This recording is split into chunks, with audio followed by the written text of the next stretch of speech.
कई सारी कहानियाँ हैं स्वामी विवेकानंद की यहाँ पे, कई सारी कहानियाँ यहाँ पे। उन कहानियों में से एक कहानी मैं आज आप लोगों से शेयर करता हूँ। बड़ी प्यारी कहानी है। देखिए, स्वामी विवेकानंद को जो है ज्ञान का मेरे भाई अथाह पुरुष कहा जाता है। मात्र 39 साल की उम्र में उनका निधन हो गया।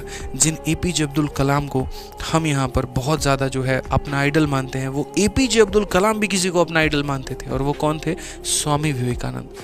सोचिए, जब वो अमेरिका में गए तो वहाँ पर इतना कम समय था, लोग भाषण दे रहे थे, और जब इनकी बारी आई तो बोला गया देखिए बात ऐसा है, 2 मिनट है आपके पास में, ठीक है, और वही 2 मिनट के अंदर में आपको अपना स्पीच बोलना है, और जहाँ 2 मिनट से फालतू बोले तो माइक बंद कर दिया जाएगा, ठीक है। सबसे पहले वो शिकागो का सम्मेलन था, वो जाते हैं वहाँ पे, और जाते ही सबसे पहले उनको अपने धर्म के बारे में बहुत कुछ कहना था, बहुत कुछ कहना था, धर्म के बारे में, हिंदुत्व के बारे में, अपने देश के बारे में, लेकिन वहाँ पर वो बोलने का समय उनको नहीं दिया गया।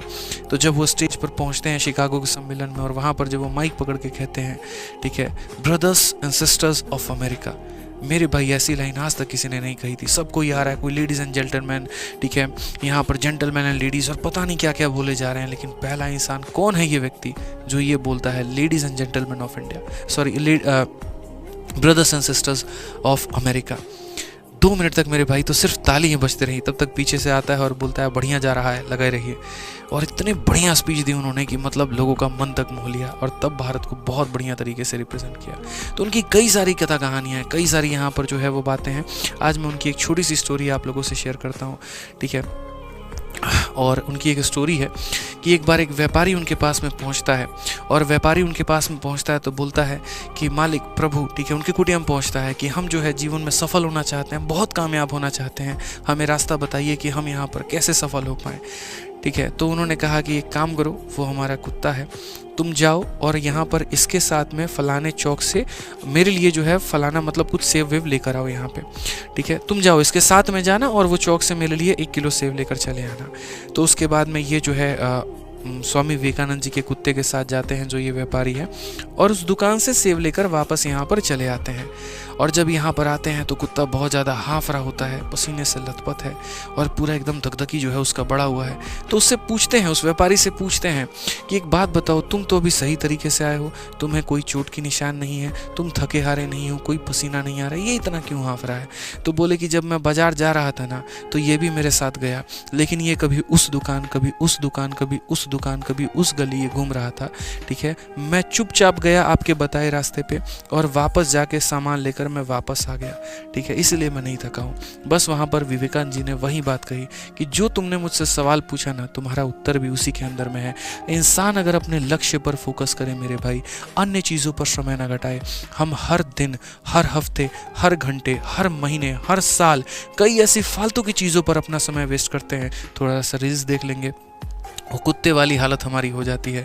थोड़ा सा मेरे भाई रील्स देख लेंगे, थोड़ा सा यहाँ पर मूवी देख लेते हैं, थोड़ा उसको भी टाइम दे देते हैं, थोड़ा दोस्तों को भी टाइम देना ज़रूरी है। तो जहाँ तक जीवन में सीधा हमें जाना था हम वहाँ नहीं गए, हम इधर उधर इधर उधर इधर उधर गए, और फिर हम कहते हैं, अपने आप से पूछते हैं हमें सफलता क्यों नहीं मिल रही है, कहाँ से मिलेगा यार। कहते हैं बोया पेड़ बबूल का तो आम कहाँ से होए। मेरे भाई जाना तुम्हें मंजिल की तरफ सीधे था, तुम भटक रहे थे यहाँ पे। समय की बर्बादी इंसान की बर्बादी होती है, इस बात को ध्यान रखना है। जिसने समय का सदुपयोग नहीं सीखा वो जीवन में घंटा आगे बढ़ेगा, बढ़ ही नहीं सकता है। वो सदुपयोग बहुत ज़रूरी है। तो स्वामी विवेकानंद की आज मेरे भाई वो स्टोरी याद आई, आज हमने कहा चलिए आपके साथ में हम शेयर करते हैं। तो ध्यान रखिएगा, सीधा अपने लक्ष्य को भेदना है, उसके लिए टारगेट रखना है। जितना भी दिन आपके पास में है, आपका पूरा लक्ष्य जो है वो उसी के ऊपर में होना चाहिए। सुबह की दिनचर्या से लेकर रात के सोने तक में आपके दिमाग में जो है आपका सपना होना चाहिए। पूरी शरीर की ऊर्जा लगा दो मेरे भाई, ऑटोमेटिक आपको वो हासिल होके रहेगा। ये 20 दिन, ये 25 दिन, ये कम नहीं है, बहुत हैं अगर आप डेडिकेशन के साथ में पढ़े तो, ठीक है, बहुत है, पर्याप्त समय है यहाँ पे। बस डेडिकेशन के साथ पढ़िए, अच्छे से पढ़िए, मन लगा के पढ़िए, आपको मिलेगी ना सफलता यार। बस इधर उधर डाइवर्ट नहीं होना है। कुछ दिनों के लिए बंद कर दीजिए अपने सोशल मीडिया को, बंद कर दीजिए सभी चीज़ों को, दोस्ती यारी बंद करिए अभी। सर आप है ना यहाँ पे, अगर आप अपने आप को बना लेते हैं ना तो आपके दोस्त भी आपकी पूजा करेंगे, आपकी दोस्त भी आपके साथ में रहेंगे। यह बता रहे हैं आज की दुनियादारी जो है वो पैसे पर चलती है, नाम पर चलती है, ठीक है।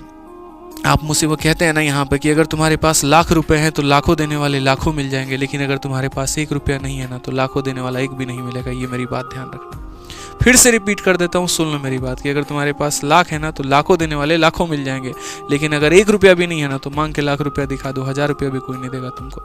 ये आज की समय की सच्चाई है, वास्तविकता है भाई। तो अपने आप को बनाओ, बाकी दुनियादारी में कुछ नहीं रखा है, ठीक है। जब आप सफल हो तो सब जुड़े हुए हैं, असफल व्यक्तियों का साथ कोई नहीं देता। डूबती नाव पर कोई भी नहीं चढ़ना चाहता है, इस बात को ध्यान रखो।